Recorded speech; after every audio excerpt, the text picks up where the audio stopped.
Salut à tous, restez bénis. Bon, la vie est dure, très dure. Les circonstances dans lesquelles nous sommes, d'abord par notre faiblesse dans notre corps, dans notre faiblesse dans cette existence et tous les dangers extérieurs, toutes les difficultés extérieures. Il suffit d'écouter les informations pour comprendre que la vie est quelque chose de très dramatique. En sachant, rien qu'hier, j'ai écouté une émission, j'ai regardé une émission sur les pompiers, tout ça, etc. Et j'ai vu la faiblesse de l'homme. Et dans cette émission, ils disent que tous les 3 minutes en France, rien qu'en France, imaginez-vous, rien qu'en France, tous les 3 minutes, une personne cherche à sauter la vie. Pour vous dire que c'est très difficile cette vie. Et on peut pas se plaindre les personnes qui veulent sauter la vie. On peut pas leur dire aussi que c'est pas bien de sauter la vie et tout, etc. Mais on peut que comprendre la détresse que cet univers, ce monde nous apporte. C'est facile de lire la Bible et de lire le passage où Christ dit comme ça, ne vous inquiétez de rien. Pour ensuite se mettre dans nos têtes tout un système de pensée qui nous amènera à nous calmer pour ne pas nous inquiéter.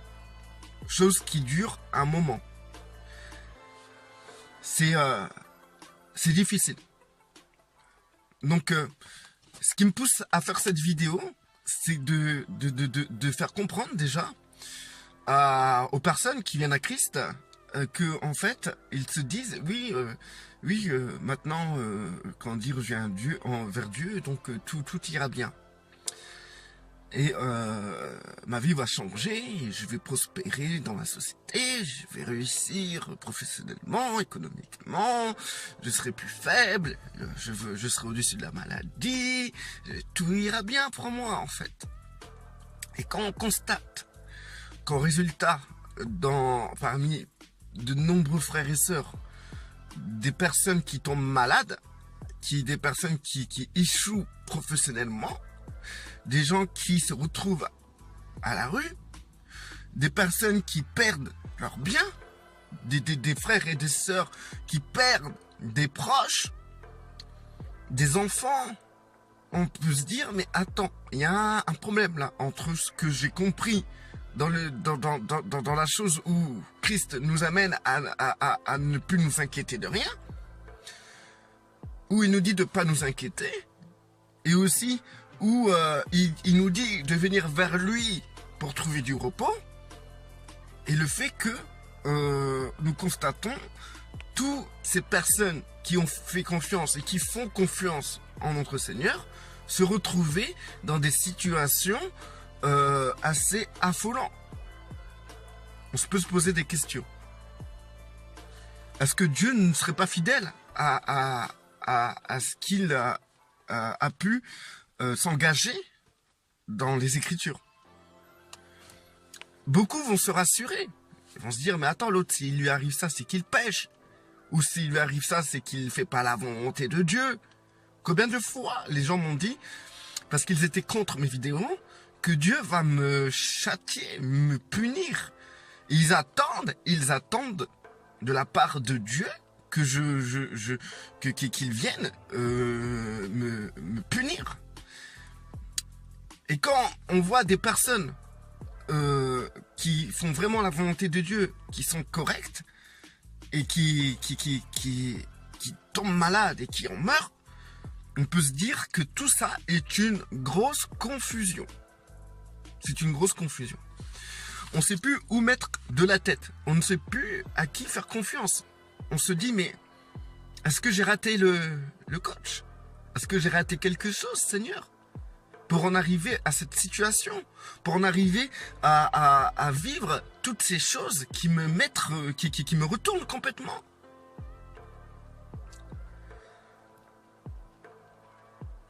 On peut raisonner. On peut se dire, ouais, voilà. En fait, peut-être qu'il ne faut pas prendre tout à la lettre. Peut-être c'est la volonté de Dieu, etc. On peut se dire des tas et des tas de choses. Moi, ce que j'ai pu comprendre dans tout ce mini-mélo d'événements, parce que je suis une personne extrêmement fragile. Je prends à cœur toutes les situations des personnes que je puisse connaître. Et c'est ce qui me pousse d'ailleurs à faire cette vidéo. Quand j'apprends qu'une sœur se retrouve en train de faire de la chimio, ben ça me heurte, ça me touche, ça me fait mal. Je me dis que c'est pas ce que nous comprenons par rapport à ce que nous pouvons lire dans les évangiles. Mais on se dit à la fois que Dieu n'est pas un menteur. Donc je peux réfléchir, penser et me dire qu'il y a quelque chose quand même derrière tout ça. Et en fait, ce que je peux comprendre, c'est que c'est peut-être notre manière de percevoir les choses. Notre manière de pouvoir, notre limite de comprendre réellement ce qui est mal ou ce qui est bien, ce qui peut apporter, ce qu'on doit retenir de ce qui nous arrive.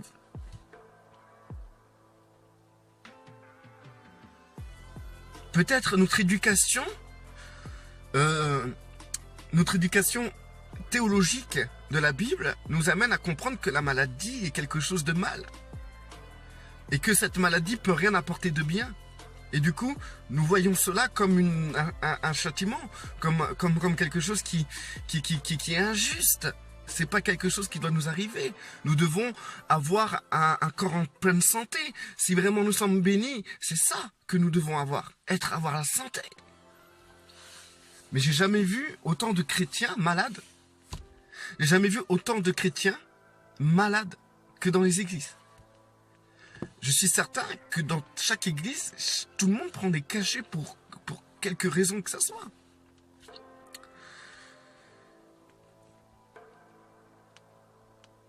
Moi, j'ai trouvé un équilibre. Un équilibre qui n'a pas été testé dans tous ses sens. J'ai pas eu de cancer encore. J'ai pas perdu d'enfants. J'ai pas perdu de proches.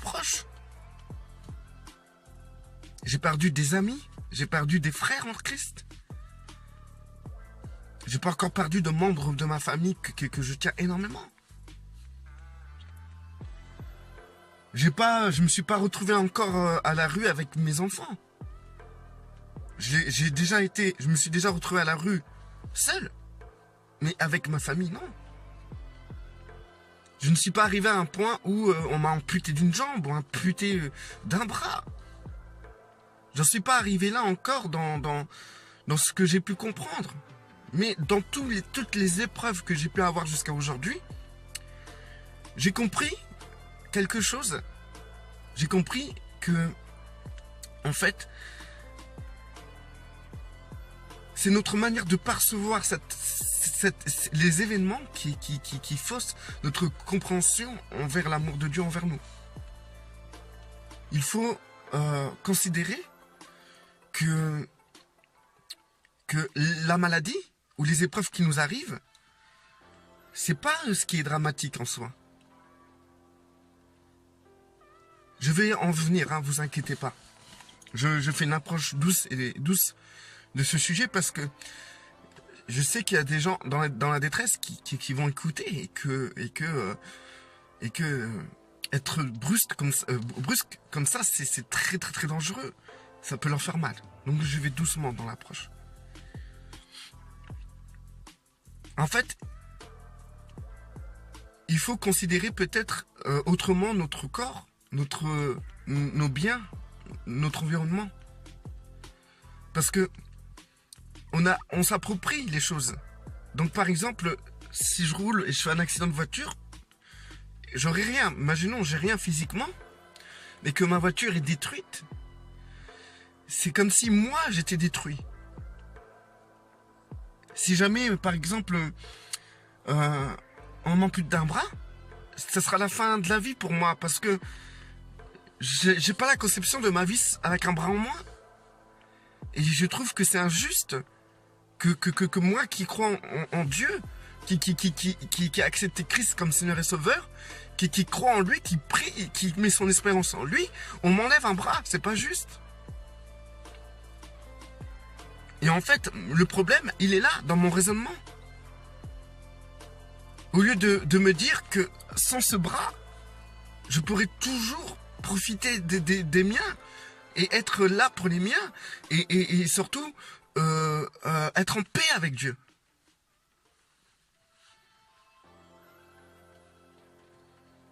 Même malade, même au chômage, même n'ayant pas beaucoup d'argent, peu d'argent, ou ne plus avoir de voiture à cause d'un accident bête. Je peux toujours être en paix, être dans le calme et la confiance. C'est peut-être notre conception de la bénédiction qui est fausse. Regardez Jacob. Il a dit comme ça au Seigneur, si tu me bénis, je te suivrai, tu seras mon Dieu. Et il a demandé les conditions de sa bénédiction. Dieu l'a béni selon sa condition. Et lorsqu'il était dans la détresse, toutes ces choses, toutes ces bénédictions selon Jacob que Dieu a agréées, étaient inutiles. Et que Jacob a trouvé sa bénédiction lorsqu'il a eu sa hanche pétée et qu'il a dû marcher comme un handicapé. Et là, il a compris qu'il était béni. Parce qu'il a compris que la bénédiction de l'Éternel n'était pas la bénédiction selon sa conscience, sa conception du monde, sa conception du matériel, sa conception de son corps. La bénédiction ne venait pas de son corps ni des biens matériels.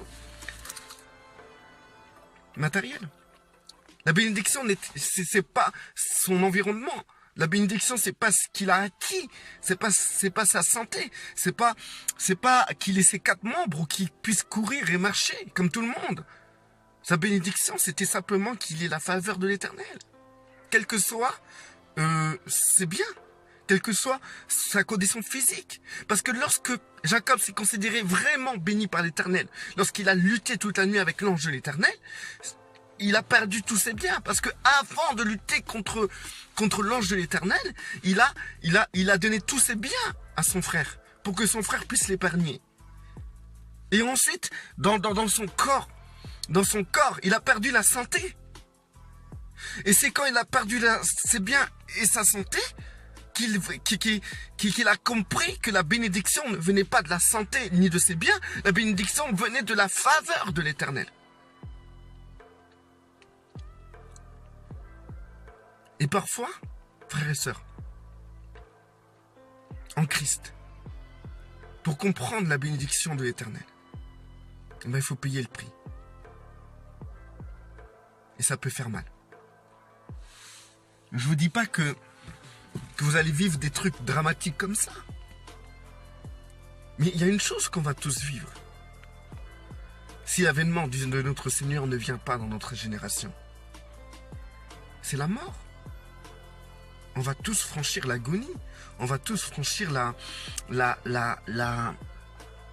souffrance qui nous conduira vers la mort. On va tous voir notre corps dans une faiblesse. Dans notre vieillesse, on perdra toutes nos facultés physiques. Notre beauté. On peut être vieux et beau, hein. Mais on ne sera pas aussi beau que des jeunes de 20 ans.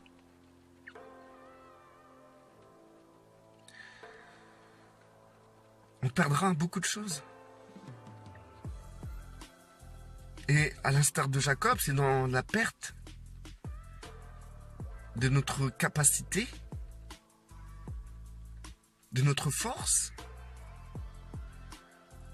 de nos biens,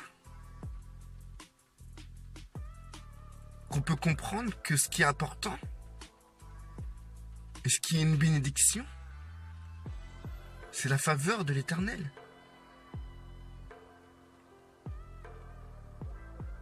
On ne peut pas croire que la faveur de l'Éternel, c'est être plein de richesses matérielles. Vous allez me dire, mais Abraham et tout ça, ils ont eu la richesse.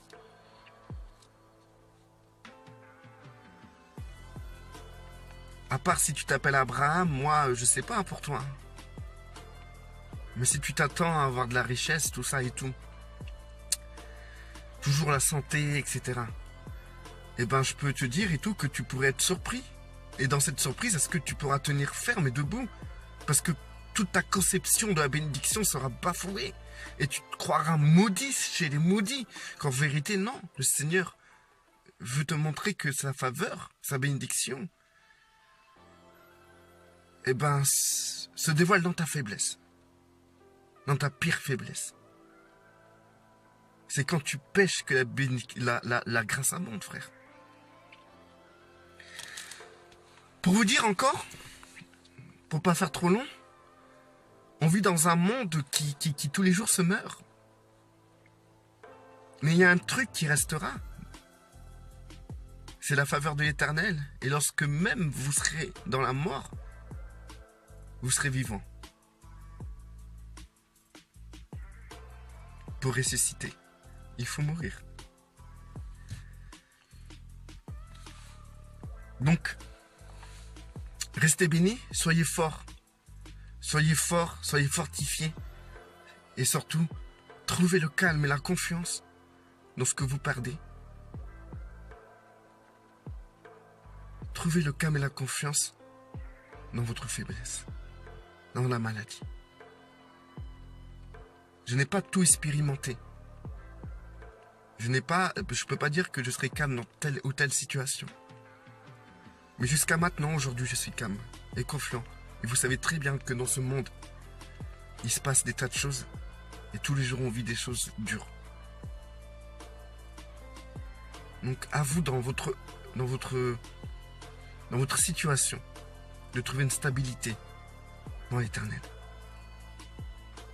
Soyez des boiteux, fiers, car vous connaissez l'Éternel.